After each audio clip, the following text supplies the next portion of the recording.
Hello everybody, hope you're doing well. Welcome back to the One Piece review. This time we're covering manga chapter 1182. So I feel like with this chapter we went from Oda focusing on Loki and Imu possibly giving us Luffy in this chapter to all of a sudden Oda going back and trying to give some consolation prize to the Zoro and Sanji fans because they wouldn't stop bickering on and on, going back and forth about who took the L worst against Imu. So Oda says, you know what, I'm going to have a compromise here. So we're going to bring back the Holy Knights just for Zoro and Sanji to get some shine back. Because really, what else is this plot point here for? The Holy Knights, they're not going to succeed in kidnapping the youth, the future generation of Elbaph. So it just feels like counterproductive in my opinion, but it's the direction that Oda's going in. But I will say, with the reveal of a certain rain god, or rain goddess, depending on how you look at it, it does make you wonder if Oda's actually introducing us, revealing something new or that we didn't know about, or there's something else in the One Piece world that he's trying to connect this to. And I'll get into my reasons why I think this, but I will say Oda's kind of stretching this out with that Luffy kind of getting into the mix with Imu. I guess he needs the right and left wing to actually get some shine before Luffy steps back up to take on Imu. We know how this is ending, so as far as like for Loki is concerned, but Oda's just trying to drag this on. I will say, despite the fact that the previous chapter was like pretty much bare bones because it was focused on nothing but Loki and Imu, this chapter had a whole lot going on, a lot more going on. We're speaking of a whole lot going on. We've got a cover page with a cover request with Fujitora on eating a bowl of udon being prepared by a tanuki and a fox. Speaking of which, we start off the chapter with Loki and Imu, because Imu was Imu's been embedded into the tree, or the Yggdrasil. That's pretty much the Elbaph country at this point. He's pretty much embedded, but this motherfucker's still got a smile on his face. And Loki, once again, pointing out what I already mentioned. And I also brought up the fact that it's going to be easier for Oda to draw around this fight if Oda has Loki unleash some type of hybrid form, because you get the best of both worlds. Plus, you don't have to draw in something that's so big in scale that could fight against Imu. But Loki's pointing out his form fully because obviously he's way too damn big. So obviously there needs to be a compromise there. Then we get some dialogue from Imu, and with a smile on his face, he's saying, "To think thou would meet again in this world, traitor." And he's talking about Rataskir. So that kind of like came out of left field, but I guess it makes sense. So because it goes on to say, "Ragnir, thou art, as I remember, thee waiting for all this time for a new master," which we knew due to the backstory. But is Imu implying that he was actually, Ragnir was actually the weapon of Imu, or is it something else going on here? But then again, there's something about Elbaph having the D in its name that we need some elaboration on, and maybe what we got with Robin, maybe that'll lead to some. Maybe that's where it's leading. I'll get to that shortly, but yeah, there's definitely some lore when it comes to Ragnir and Imu. So outside of that, and it makes sense given the Harley mural drawing that we saw, and the fact that we saw what looked to be Zunisha and Imu on top of it. So, and we know Zunisha committed a crime. So it wouldn't be surprising if Ragnir was actually the weapon of Imu before he ended up waiting for somebody else to take over, and that being Loki. But then we get into an exchange between Loki and Rataskir providing some combo attack. Got Rataskir providing the ice, or I guess the snow in this case, to charge up, and then you got Loki unleashing a barrage, a Ragnar 5 arrow barrage attack. Although Imu was able to block it with his Omen attack he calls it Nova Eclipse, which looks pretty badass, honestly. And one of the attacks actually catches Loki, and it looks like the right wing of Loki actually gets hit by one of the Omen attacks as Loki's trying to land an attack on Imu. So that causes mobility issues for Loki right off the bat unless he reverts to normal, but that didn't go so well for him last time. So it ends in a stalemate, and we cut to Bonnie and Lilf, and Lilf acting motherly, saying to Bonnie, "Don't go off on ahead." And Bonnie's like, no way, I'm not going to run the fade with that guy. So at least Bonnie's got the smarts to realise, yeah, I'm not getting anywhere close to that. I do like the fact that Luffy's taking on more of a responsible role here, though I do have to wonder if it's leading to somewhere. So she's like, damn right, it's my job to look after you now. Then Luffy goes on to say he clearly outranks all the knights here, but he's not one of the 5 elders. So at least she's actually kind of aware due to Stella's inner monologuing. As this is going on, Sanji wakes back up and Sanji's trying to get back into the fray. But Bonnie's like, no, because you're still injured. But Sanji's thinking about what went down with St. Gillingham, because Sanji tanked the attack from Ibu, but as we come to find out, so did Zoro, and he's back in action too. So again, there's no back and forth here. They both took the L, and they're both back in the game.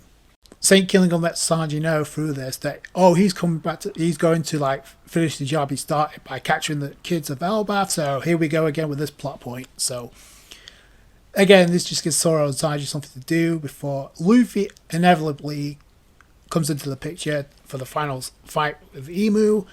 So Sanji goes skywalking off to St. Gillingham's location. And then we cut to my favourite part of the entire chapter. While it was very brief, we go to the Owl Library and finally we get to see Sol and Robin. What we come to find out is they go through a back door that apparently leads to an underground passage. And if you look at the panel, it's looking like the underground passage is inside the tree. I'll get to that in a second, but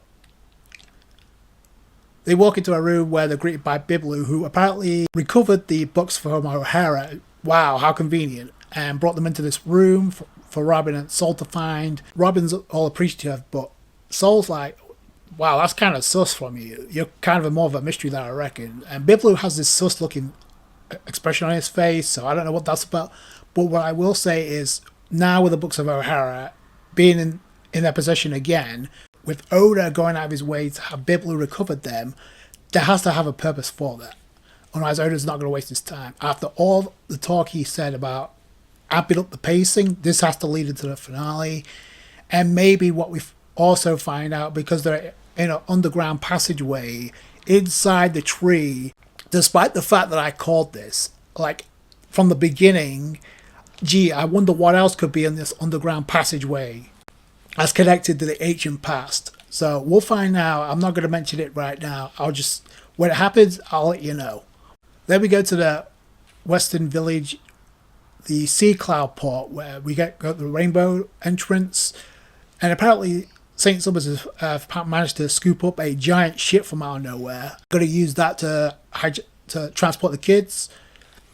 And St. Summers has got even more of an ego boost, because now he's referring to himself as Super Summers, so he thinks he's Super Saiyan. We'll see how well that goes for him in the next chapter. But then we go to Chopper, who has reattached Gerd's fingers back to normal. So, I mean, gee, go figure.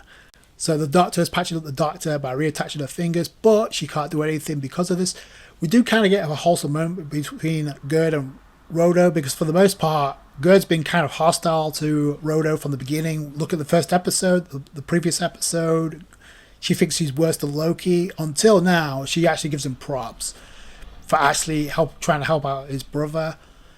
But we come to find out Rodo kind of has a thing for Gerd, because he's like, wants to get complimented. He has a kind of a nosebleed. We know how he is when it comes to Nami, so it's kind of interesting. He has that towards Gerd as well, which Gerd is kind of like, had a thing for Luffy at the beginning. We see Goldberg running with Zoro on, and it's cool that Zoro's acknowledging the fact that he won't be able to make his way around Elbaph by himself. So Zoro's enlisting the help from Goldberg to get around, which is smart.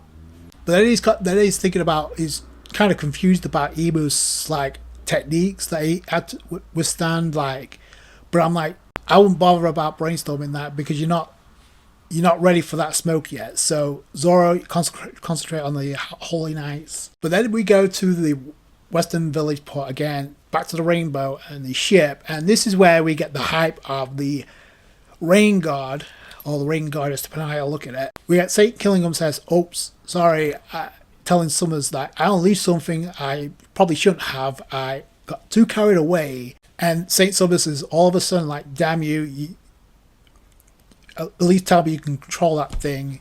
But this is what St. Gillingham says. Well, is a dream demon, so probably. And then St. Summers is like, what's done is done.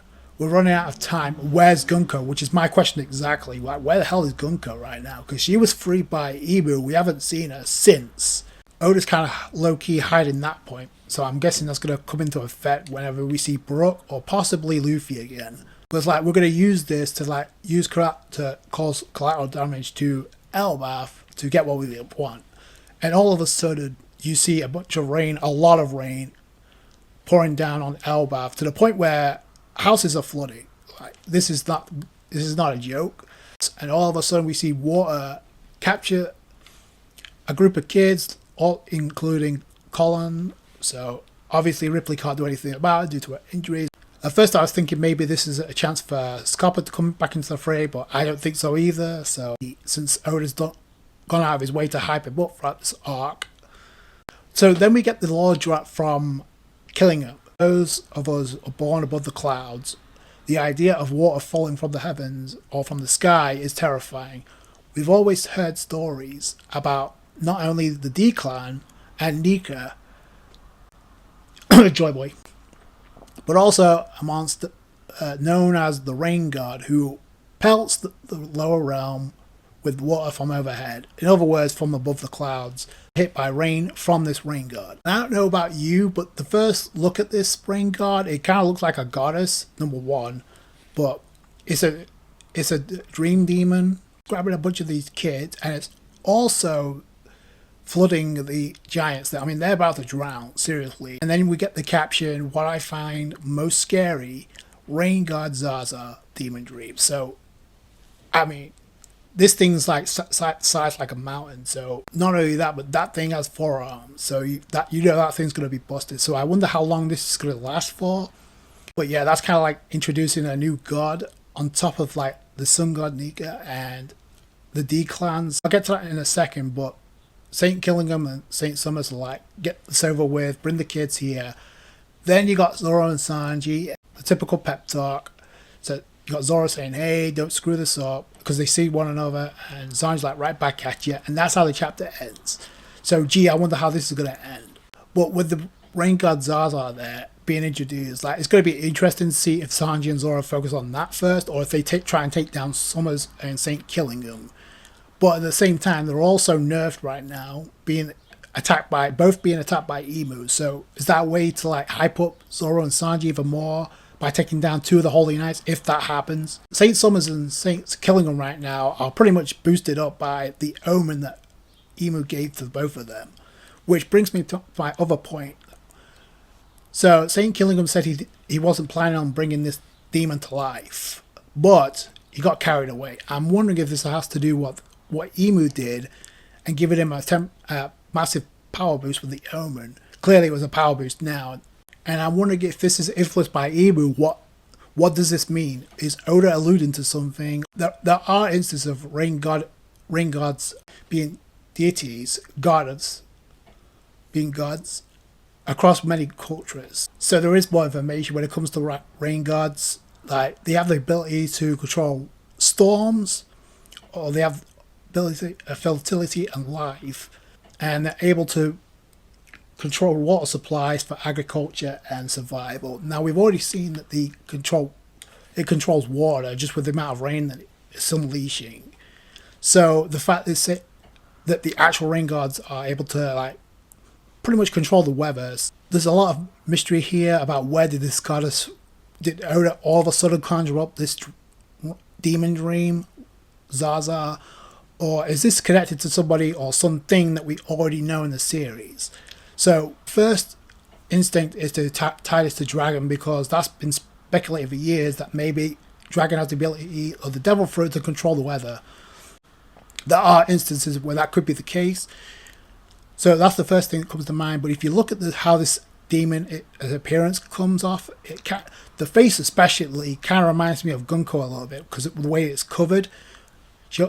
It also has a hat. So the other thing that comes to mind here is this tied to Nefertari D. Lily? Like, there has to be a reason why that became important and why Oda decided to introduce this now. And is this alluded to something about Nefertari D. Vivi? Because we know she's going to reunite with Luffy at some point. Maybe post Elbaph or maybe on Elbaph, we still don't know. Because Oda's like, he's not like rushing to end this apparently. Not at least not with him bringing Zoro and Sanji back into the game. So there's still some time for a plot twist. That could be it. But we'll have to wait and see. But right now, a lot of people are going to bring the magnifying glass out for this. But like I said, Oda's not going to introduce something new this late on in the game if it's not connected to something that we already know about. So it's the same thing with Emu. Like, yeah, it's great to find out Saint Nerona Emu, but unless it's tied to something that we already know, then at this stage of the game, we're not going to care all that much about it. So other than seeing this rain god introduced, the best part of the chapter for me was seeing Robin again, because not only because it's Robin, but also because that plot point, it looks to have a payoff here with the books of O'Hara, and more importantly, finally mentioned a plot point that I mentioned at the beginning of Elbaph since the very beginning. So we'll just have to wait and see where that goes or where that takes Robin and Soul, but obviously it's going to be important. Let me know what you guys think down below. That's going to do it for you guys. If you guys enjoyed this review, you guys know what to do. That thumbs up. I appreciate that. I appreciate you guys' support. Take it easy, guys. Bye.